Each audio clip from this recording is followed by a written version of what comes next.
How did a man who never had more than $2,000 to his name convince 100 million people he knew the secret to wealth? Napoleon Hill spent his life skipping town on creditors, watching his wives and children go hungry, and declaring bankruptcy after bankruptcy. And yet, he wrote Think and Grow Rich, the book that didn't just sell hope, it created an entire industry. The book that every manifestation guru from Tony Robbins to Rhonda Byrne still quotes today. The book that promises if you just think the right thoughts, visualize hard enough, and believe completely, riches will flow to you. But here's the truth they never tell you. While Hill wrote about 13 principles of success, his own family was rummaging through garbage cans for food. While he preached that thoughts become things, his thoughts couldn't manifest rent money. And while he claimed to have learned the secret of wealth from Andrew Carnegie himself, the richest man in America, Carnegie's own records show they never actually met. It all began with a lie. And yet this lie became the seed for the entire self-help industry. It was a lie powerful enough to inspire millions. And here's the most dangerous part. That blueprint didn't die with him. Every Instagram post about manifesting your dream life, every coach selling a $5,000 abundance course, every voice that tells you your illness or heartbreak is proof of your bad thoughts. All of it traces back to Hill's playbook. So how did a serial con artist create the lie that millions still believe? How did a man who couldn't manifest his way out of bankruptcy court convince the world that thoughts create reality? And why, even after knowing the truth, do so many still defend him? To understand that, we need to go back to a one-room cabin in Virginia, where a boy named Oliver Napoleon Hill was born. A boy who would one day teach the world that the most dangerous lies aren't the ones we recognize as false, but the ones we desperately want to believe. How do you do? I'm very happy to have this personal visit with you. Won't you be seated, please?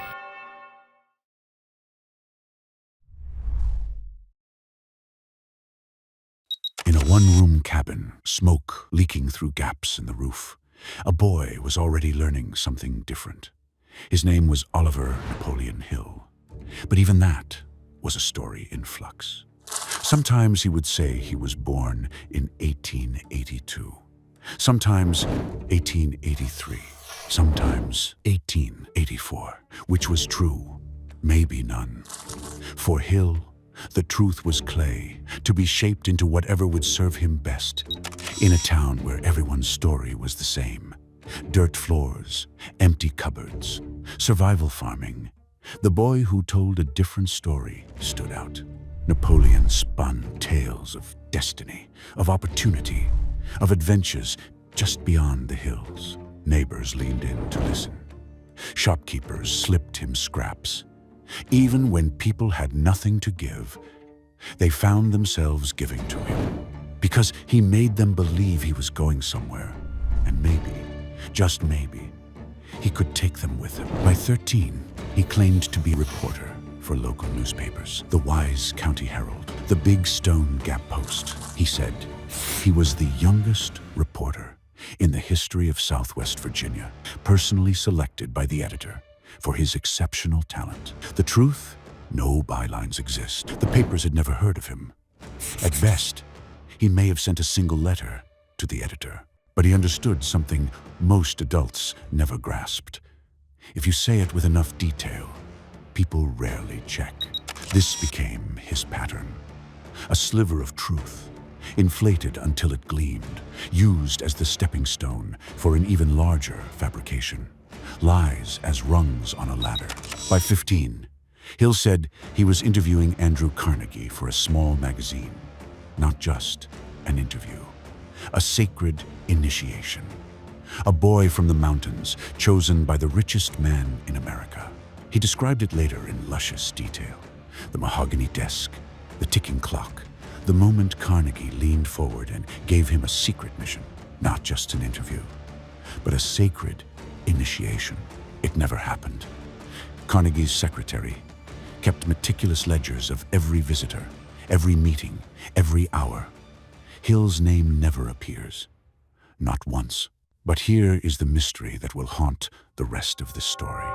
How did a boy who invented his own birth date, who lied to escape a cabin of hunger, manage to convince millions that he alone carried the secret to wealth? It began as survival. But survival turned into habit. Habit turned into strategy. And soon Napoleon Hill would discover that lies didn't just feed a boy. They could feed an empire. An empire whose crown jewel, think and grow rich, would inspire millions, ignite the positive thinking movement, and swell into a $13 billion industry. All of it built on a story that was never true.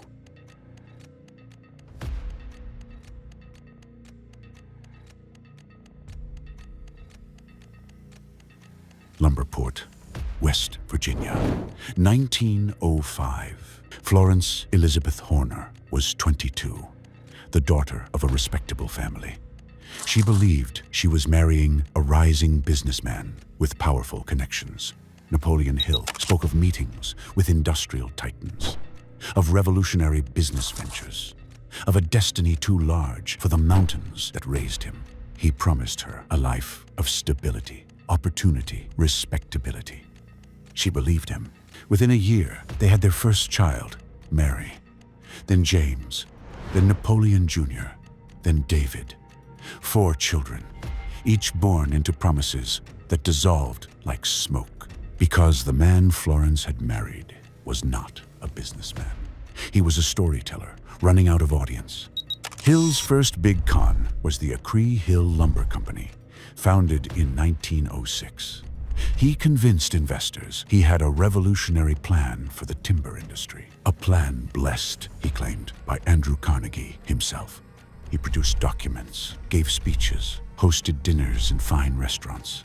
Money flowed in, about $3,000, today's equivalent of more than $100,000. There was no lumber, no contracts, no equipment, no business. Florence was left behind with angry investors at the door. She stood in the doorway with baby James in her arms, insisting she knew nothing, her face pale as men demanded money her husband had stolen. But Hill always returned, not to provide, but to launch another scheme. The Automobile College of Washington came next. Students paid tuition for a school that never opened. Then other ventures, each collapsing faster than the last. The pattern was set. Grand promises, impressive stationery, money collected, collapse, disappearance. And each time, Florence and the children absorbed the fallout. In 1908, her family visited. They found the house stripped of furniture, sold off for quick cash. The children were gaunt. Florence was skipping meals so they could eat. Meanwhile, Hill was staying at the Willard Hotel in Washington, dining on steak, selling wealthy men on the idea that Andrew Carnegie himself was backing his new success course. It was here that Hill began testing the philosophy that would one day become his empire. Florence begged him to come home. He told her poverty was just a state of mind, that her negative thinking was the reason their fortunes hadn't manifested. Even as his wife starved and creditors banged at the door, Hill was rehearsing the script that would convince millions. If you are poor, it is your fault. If you fail, it is because you did not think correctly. His family were the first victims, but they would not be the last. Chicago, 1910, the city of ambition. Smoke rising from stockyards, trains rattling in from every direction, men in stiff hats rushing with the urgency of becoming someone. It was a city that believed in magic. New fortunes, new technologies, new millionaires minted overnight. Napoleon Hill arrived here, not as a success, but as a fugitive. West Virginia investors were looking for him. His family was hungry. He had no steady job, no skills that could pay. What he had was a story. At first, he rented cheap halls at the YMCA. The crowd, clerks, salesmen, men who wanted more, but didn't know how to get it. Hill promised to reveal what he had learned from Andrew Carnegie, Thomas Edison, Henry Ford. Names so heavy they silenced doubt. Who would question a boy chosen by giants? He paced the room, eyes blazing, delivering the first version of what he called the magic ladder to success. The rules sounded scientific, modern, inevitable. The law of auto-suggestion. Repeat what you desire until it bends reality. Say each morning, I am wealthy. Money flows to me easily. I deserve abundance. If nothing happens, it means your thoughts were polluted. Your doubt was the enemy. The principle of sexual transmutation. Channel your animal energy into ambition. Men must abstain from sex to convert desire into wealth. Pseudoscience with a whiff of taboo. Irresistible to desperate young men trying to rise. The Mastermind Alliance. Success is contagious. Surround yourself with winners and their fortune will rub off. Hill created his own mastermind groups, where students, all broke, paid to meet each other under the illusion they were networking with greatness. The students scribbled notes, nodding furiously. The system felt revolutionary, but Hill's breakthrough was the loophole. Because he had solved the problem every conman faces. What happens when people realize it doesn't work? His answer: make failure the customer's fault. If you didn't get rich, you didn't believe hard enough. If your doubts crept in, you sabotaged yourself. If you didn't follow his methods exactly, you broke the spell. The more you failed, the more guilty you felt. While Florence scrapped for meals for their children back in West Virginia, Hill was selling men in Chicago the idea that their poverty was proof of their own weakness. He hadn't discovered a philosophy of success. He had found the perfect excuse for failure. That loophole would become the beating heart of his empire. And in this system, the victims policed themselves. They doubted themselves. They paid again and again to fix themselves. Napoleon Hill didn't just create a philosophy. He built a prison disguised as a ladder. And he was only getting started. Philadelphia, 1937. The Great Depression had been grinding on for 8 years. Families huddled in shantytowns called Hoovervilles, cooking soup from potato skins. Bankers leapt from windows. Millionaires lined up for bread. And everywhere, the promise of the American dream looked like a cruel joke. And into that despair, Napoleon Hill delivered hope. He was not living in a mansion, as his readers would later imagine. He was holed up in a boarding house, ducking creditors, too broke to pay proper rent. His second wife had left him.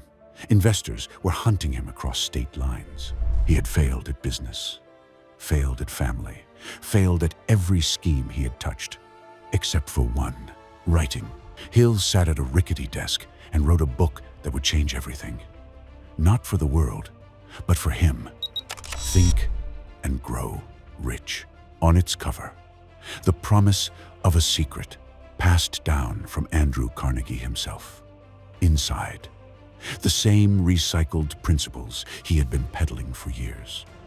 Autosuggestion, mastermind groups, faith wrapped in scientific language, arranged into 13 laws, stamped with the credibility of giants he never met. It was not a philosophy. It was a performance. A carefully engineered script. He borrowed heavily from New Thought writers like Wallace Wattles and Charles Haanel. He repeated phrases that felt like spells. Whatever the mind can conceive and believe, it can achieve. He built in the same escape clause that made his system unbreakable. If you fail, it's because you doubted. Hill's book functioned like a mirror maze. If you succeeded, it proved the method worked. If you failed, it proved you hadn't believed hard enough. Either way, the system defended itself. The Ralston Society, Hill's own shell publishing house, released the book to make it look institutional. He forged testimonials from businessmen, planted stories in newspapers about miraculous results, and started Think and Grow Rich clubs, where people paid to discuss the book. In other words, to market it for him. The brilliance wasn't in his principles. It was in the timing. Selling certainty to a nation drowning in doubt. By 1945, the book had sold 5 million copies. By 1960, 10 million. Today, more than 100 million. But here's the truth that Hill never printed. While readers underlined passages and whispered affirmations over empty dinner tables, Hill himself was still broke, still dodging debt, still incapable of manifesting rent money. The man teaching others to think and grow rich couldn't think his way out of bankruptcy court, but he had discovered something even more valuable than wealth. A way to sell hope so effectively that the victims blamed themselves for losing. And beneath the surface, it seeded something else, a quiet, psychological tax. Every reader who failed to manifest was left doubting themselves, erasing their grief, burying their fear, convinced their humanity itself was the obstacle, the anxiety of self-surveillance, the shame of negative thoughts, the pressure to live in a dream rather than reality. These were the hidden costs baked into Hill's lie. Think and Grow Rich didn't make its readers wealthy, but it made Napoleon Hill immortal, and it seeded a culture where doubt became sin and positivity became a prison.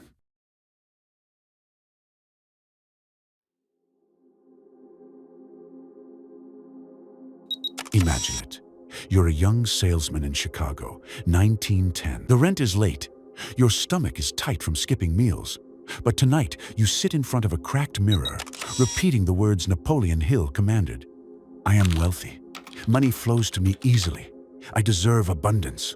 You whisper it softly, again and again. At first, it feels hollow, but you've been warned. Doubt is poison. So you don't let yourself stop. You whisper until the words blur into a rhythm like a chant. Each time your mind drifts to the overdue bills on the table, you drag it back. Each time you picture your wife's tired face, you push it away. You tell yourself those thoughts are dangerous, that if you let them in, you'll block the very wealth you're trying to attract. So you visualize harder. You picture the house you'll live in, the clothes you'll wear, the meals you'll eat. You build a dream so vivid it feels almost real. And for a moment, the hunger dulls, the shame recedes. So you go back to the mirror, back to the affirmations, back to the vision boards. You bury the doubt deeper. You silence the fear quicker. You stretch the smile wider. And here's the cruel twist. The more you deny the doubt, the stronger it gets. The more you push fear down, the more it claws back up. The harder it is to ignore reality. The harder it becomes to admit failure. Because to admit failure would mean all those hours, all that effort, all that hope wasted. So you stay. You keep performing. You keep pretending, caught in a loop where the more you suffer, the more you cling to the dream that caused the suffering. This was Hill's true invention. Not success, but a cycle of self-blame.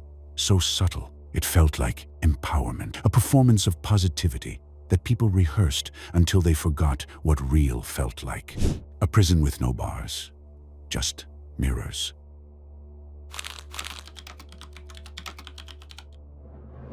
By the 1940s, Napoleon Hill was no longer content with businessmen and sales clerks. He had learned that the bigger the name attached to his lies, the harder they were to question. So he aimed higher. The White House. He began telling audiences that he was Franklin Roosevelt's personal success advisor. He claimed he had whispered strategies to FDR in the Oval Office, even that the president's most famous line, "The only thing we have to fear is fear itself," came from Hill's philosophy. It was intoxicating to believe. Imagine The man guiding America through depression and war had been trained by Hill himself. For his followers, it wasn't just proof. It was prophecy. He claimed Roosevelt had even written him letters, praising his work and encouraging his mission. Decades later, journalists studied them closely. The paper stock, the signatures, even the phrasing, none matched Roosevelt's correspondence. They weren't proof of influence. They were proof of invention. And if Hill could convince you he had the ear of presidents, how could you resist paying for his secrets? And he didn't stop there. Hill experimented with a new model, what we now call pyramid schemes. In 1941, Hill found a new partner, Royal Crown Cola. Together, they launched what he called a success network. The pitch was brilliant in its simplicity. You didn't just sell cola. You sold the opportunity to sell cola. You bought in, then recruited others to buy in. They, in turn, recruited more. With every new recruit, commissions flowed upward. The product, bottles of soda, barely mattered. The real product was the dream. The dream that if you worked hard enough and recruited enough, you could rise to the top of the pyramid. For a while, it looked unstoppable. Ordinary men and women poured in money, convinced they were building their own fortune. But like every pyramid, it was doomed. When recruits dried up, so did the profits. Within 2 years, the scheme collapsed. By then, Hill had pocketed thousands. When investigators asked where the money went, he claimed it had been invested in success research. No such research existed. Still, Hill kept moving, launching new ventures with names like Nutrient Foods and the Napoleon Hill Academy, vitamins, magazines, institutes, each one promising transformation, each one collapsing. But each time, he left with more money and more believers. The scams were obvious on paper, but Hill had something stronger than proof. He had engineered a story big enough to make people want to believe. If presidents trusted him, if corporations worked with him, if great men quoted him, who were you to doubt? By now, Hill's greatest innovation wasn't a book or a system. It was scale. He had learned to con not just individuals, but generations. He had mastered the art of turning lies into legacy. And the poison was spreading. People didn't just lose their savings in these schemes. They lost the ability to trust their own perceptions. They were trained to dismiss doubt as weakness, to fear their own suspicion, to cling tighter to the dream even as it collapsed. The larger the lie grew, the more complete the prison became. By the 1950s, Hill's philosophy had infected American culture. Poverty was no longer a systemic issue. It was a personal failure. Success wasn't a matter of opportunity.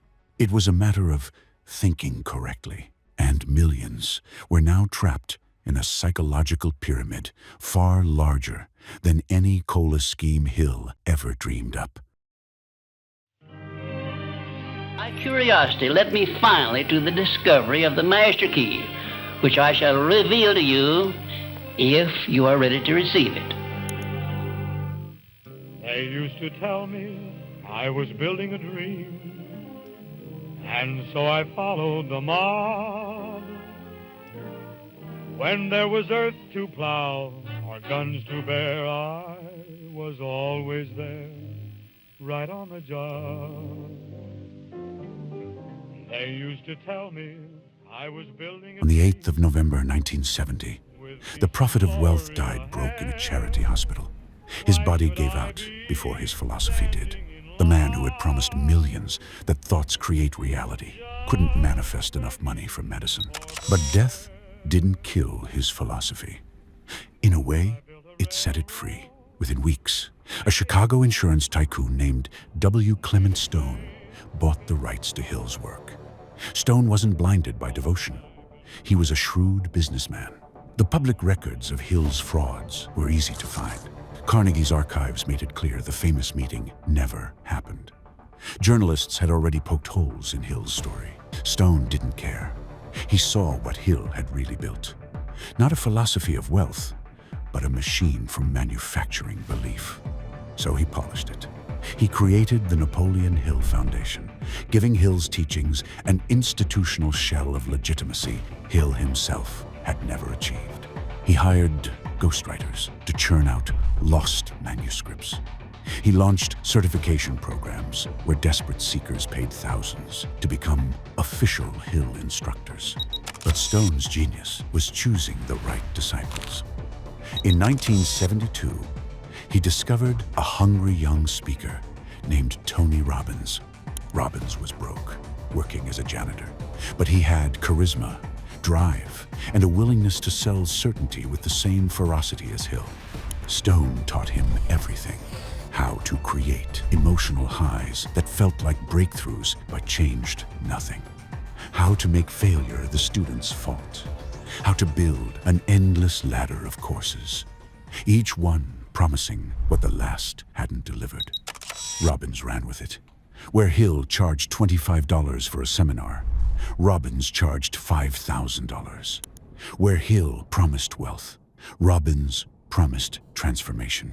Where Hill forged letters, Robbins hired celebrities to endorse him. By the 1990s, Robbins was a multi-millionaire, the first great heir to Hill's con. But the philosophy didn't stop with wealth. It metastasized, from money to health, from ambition to survival itself. And with each mutation, the prison grew deeper.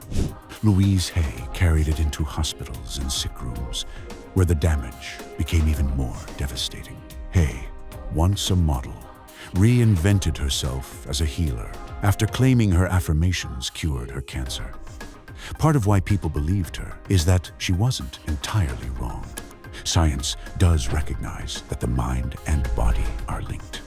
Stress, trauma, and despair can leave marks on the immune system. But Hay twisted into a cruel dogma. Instead of complexity, she offered certainty. Every illness was a thought pattern. Every disease, a personal failing. Cancer, resentment. AIDS, guilt. Ulcers, fear. By her logic, if you were suffering, it was because you had failed to think correctly. And this was the next layer of the prison. People were taught to fear their own emotions. Sadness wasn't just sadness. It was misalignment. Fear wasn't protection. It was poison. Grief wasn't love. It was a death sentence. To stay high vibe, you had to suppress what made you human. Her book, You Can Heal Your Life, sold over 50 million copies, making her one of the most influential self-help authors of all time. But it also told millions of sick and dying people that their illness was their fault, that their pain was a failure of attitude, that if they died, it was because they didn't believe hard enough. And in the end, no affirmation could stop a body from aging. No mantra could defeat death.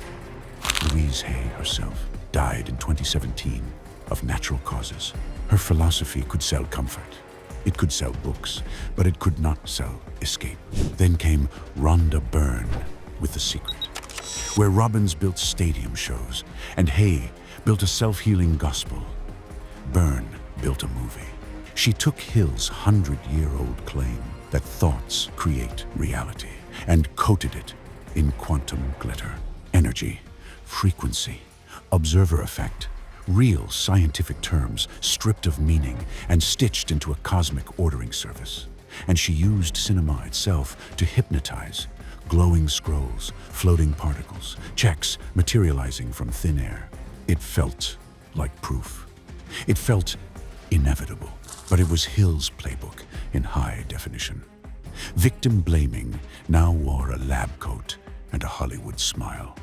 The Secret wasn't just a book. It was a global event, launched on Oprah's platform. It reached tens of millions within weeks, spreading through DVDs and YouTube clips before social media even hit its stride. It industrialized Hill's lie, not just teaching a method, but showing it, dramatizing it, embedding it in people's imaginations as cinematic reality. Byrne didn't just revive Hill's lie. She supercharged it, making it look scientific and feel cinematic. The result was hundreds of millions in sales, and a new generation convinced that failure was their fault, reality optional, and the universe a vending machine. And in this version of the prison, doubt itself became sin. People weren't just sold a dream. They were taught to police their thoughts, to distrust their own skepticism, to live under constant surveillance by the universe itself. By 2010, the self-help industry Hill spawned was worth $11 billion. Today, it's over $13 billion. That's billions siphoned from people's insecurities, sold back to them as empowerment. And here's the darkest twist. Many of these modern disciples know Hill's story. They know Carnegie never chose him. They know he died broke. They know his empire was built on fraud. But they also know something Hill discovered first. People don't buy truth. They buy hope. That was Hill's real legacy. Not a philosophy of wealth. Not even a book, but a blueprint for selling illusions so powerful that even when exposed, people defend them. Napoleon Hill was gone, but his disciples were just getting started.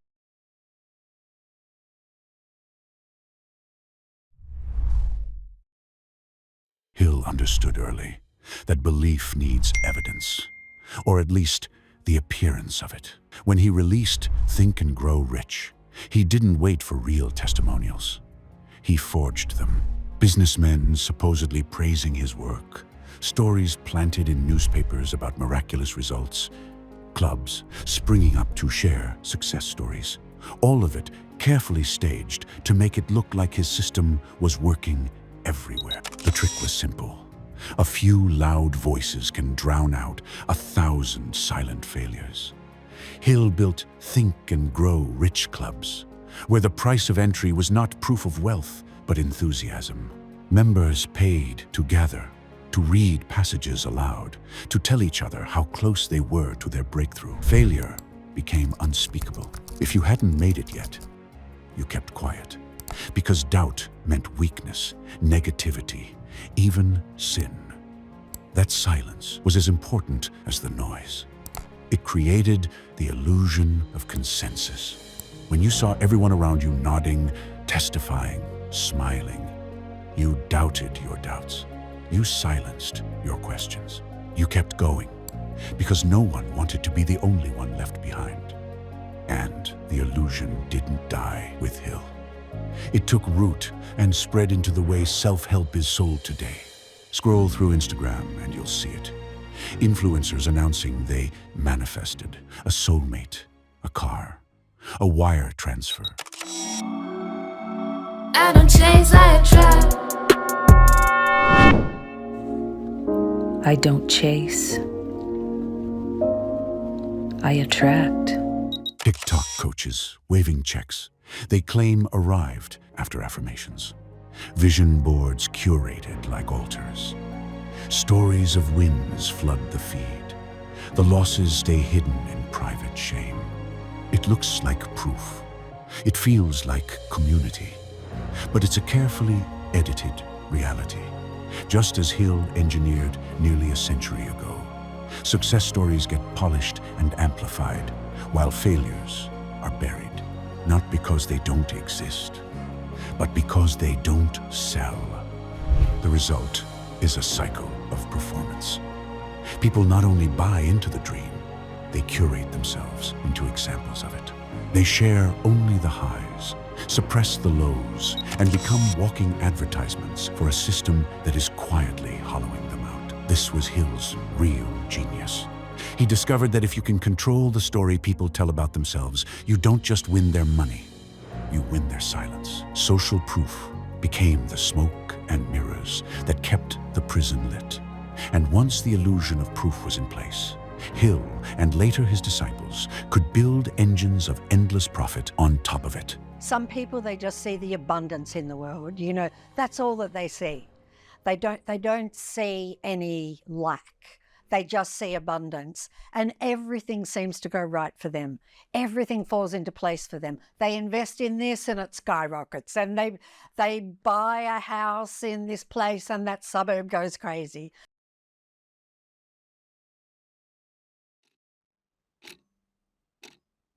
The promise of positive thinking was always seductive. Shape your thoughts, shape your life. But beneath the slogans, it created a fracture, a split between the life people were living and the life they were performing. In Hill's time, the fracture began in small ways. Students at his seminars scribbled affirmations in notebooks, repeating lines about wealth and success while their pockets were empty. They smiled at meetings, insisting they felt closer to prosperity, while at home their families wondered how to pay the rent. The performance became part of survival. If you admitted doubt, you risked exile from the group, or worse, the conclusion that you had doomed yourself. Over decades, that fracture widened. By the time Robbins, Hay, and Byrne took the stage, millions were living in performance mode. They curated their lives like advertisements. Vision boards on the fridge, affirmations on the bathroom mirror. High vibes only on social feeds. Behind the scenes, grief, fear, and exhaustion pressed in. But those feelings were treated like contaminants. If you felt them, you buried them. If you couldn't bury them, you disguised them. The result was a generation split in two. On the surface, positivity, manifestation, the endless chase for alignment. Beneath it, disconnection from instincts, distrust of emotions, alienation from the small joys that make a life real. You didn't stop feeling, you stopped listening. Sadness became a threat, anger became shame, anxiety became proof you were broken. In trying to manifest a perfect life, people lost their relationship to the imperfect one right in front of them. This is the hidden cost of the lie. It doesn't just waste money or time. It erodes the most basic compass you have, the ability to trust your own feelings. And once you doubt your feelings, you no longer know what's real. A laugh feels hollow. A victory feels fragile. A quiet Tuesday sunset passes unnoticed because you are busy visualizing a better tomorrow. The fracture grows until the real world feels like an afterthought, and the dream world feels like the only place you belong. Hill sold success. His disciples sold transformation. But what they delivered was disconnection, a life lived in quotation marks, where reality itself was treated as the enemy. The prison wasn't just financial or even emotional. It was existential.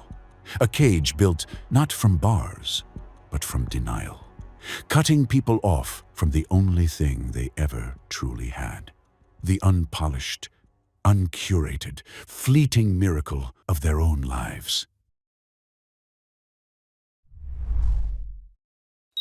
The system was never built to free you. It was built to keep you chasing.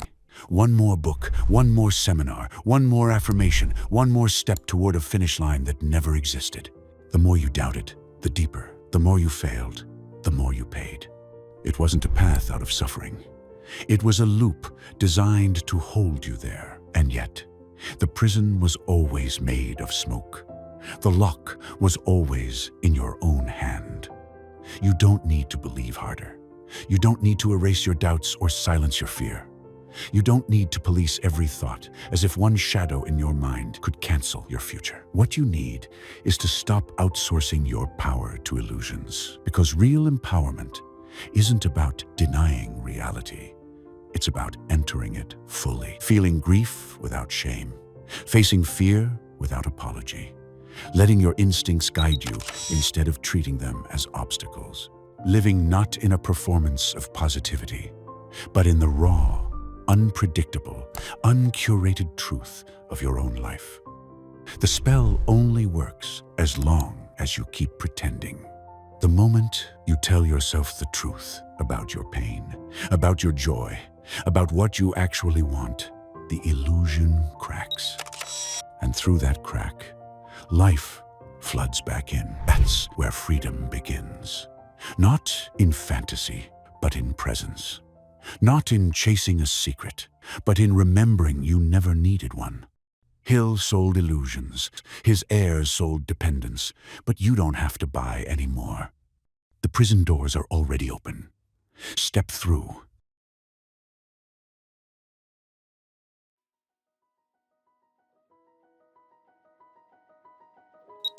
On the other side of the spell, there are no slogans, no formulas, no mantras to repeat until your throat is dry. There is only life, imperfect, uncertain, radiant. It is the sound of your child's laughter in a kitchen that still has bills on the table. It is the warmth of a friend's hand, even when the future feels unclear. It is the storm that ruins your plans and gives you a sky you never expected. This is the wealth Hill could never sell. The wealth of being alive in a world that will never be fully under your control. A world that asks not for performance, but for presence. You don't need to be high vibe to belong here. You don't need to erase your fear or disinfect your sadness. You only need to bring all of yourself. The cracked, the doubtful, the real. That's the secret they could never monetize. When you stop trying to master life, you finally get to live it.